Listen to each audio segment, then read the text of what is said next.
Hello, and welcome to the Note-Taking Strategies presentation given by Disability Services. Do your notes look like this?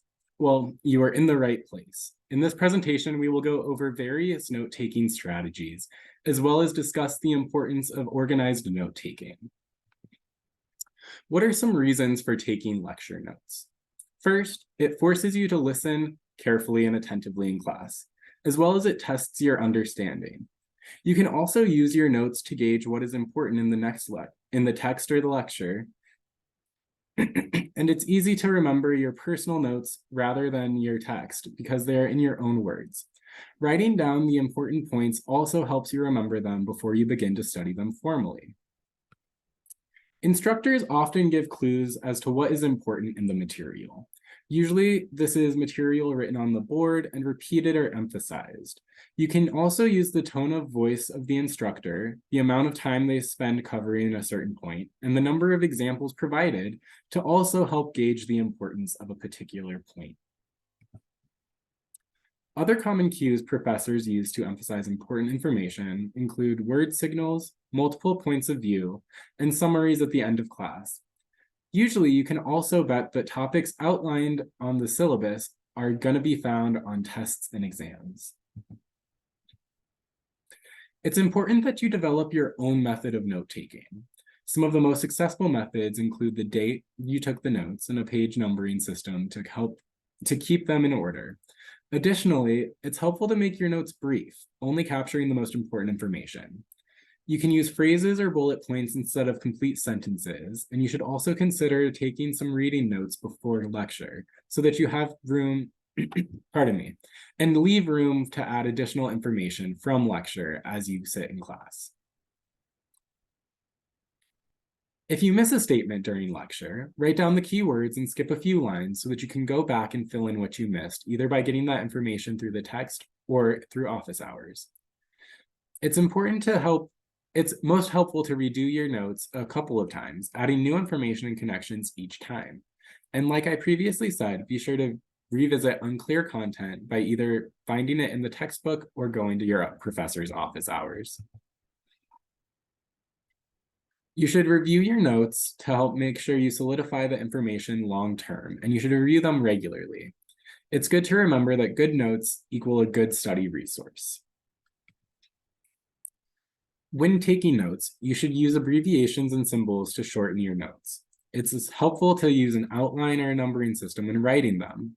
Use indentations to distinguish between major and minor points, as well as providing context, examples, or connections to the major point. When taking notes for math, for each example, go through and note each step. Mark key concepts and words that you do not know as they pop up. Make a list of important steps, ideas, and concepts for each example and why they are used in that particular problem and that particular step. The Cornell note-taking method, which we will discuss next, is often helpful when taking notes for a math-based class. On the left, you can see the Cornell method. This is one of the many methods for taking notes. This method requires that you split the page up into 3 big sections, as well as space for a title at the top of the page. In the biggest chunk on the right, you will take your general lecture notes. On the left side, you will write down key words and important concepts. At the bottom of each page, you will write out a summary in your own words of the topic. When using the Cornell method, each page should be dedicated to only one topic. On the right-hand side of the screen, you can see the outline method, which is great for taking quick notes during class. You start by having one major point furthest to the left, and then you indent as you talk about a subtopic. For each new subtopic relating to the topic above it, pardon me, you will add another indent and have a subpoint so that your notes will look something like they do on the right-hand side. The Cornell note-taking method is especially helpful for math. On screen is an example of one of the possible ways to set up your notes. Here you can see that the descriptions of the steps are explained on the left-hand side, while the actual solution process is shown on the right-hand side.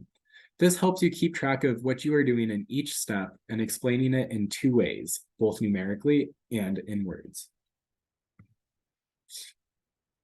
On the left-hand side is an example of the charting method for note-taking. Here, you will have rows with specific terms and columns broken into different categories. For example, description and uses. The method is especially useful for comparing and contrasting different concepts. On the right-hand side is the sentence note-taking method. In this method, you will write down complete sentences using abbreviations and symbols, as well as citing where you can find more specific information on that topic.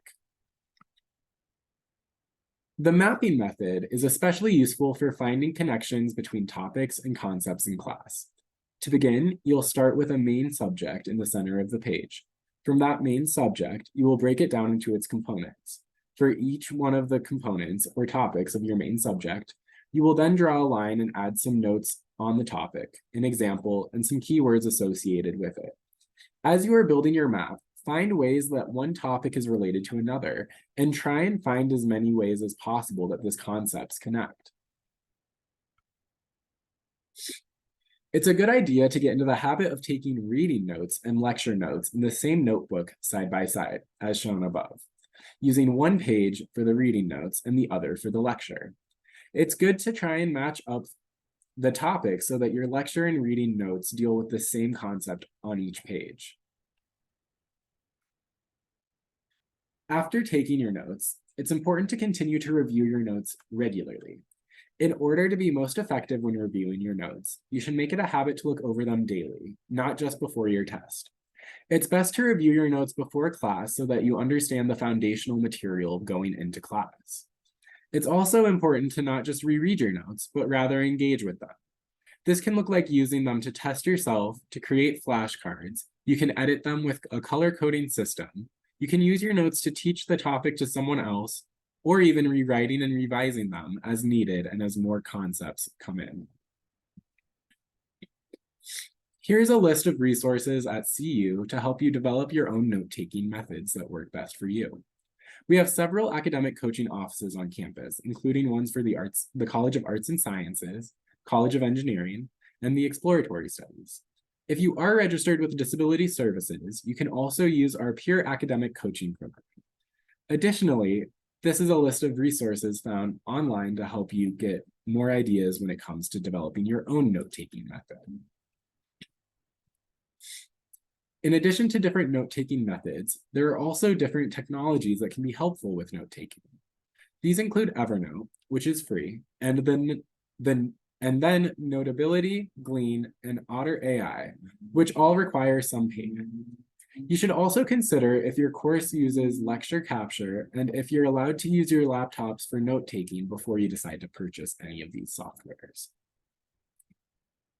So, to quickly summarize, today we have discussed some well-established note-taking methods, the importance of finding a method that works for you and sticking with it, keeping in mind that the method may change depending on the class.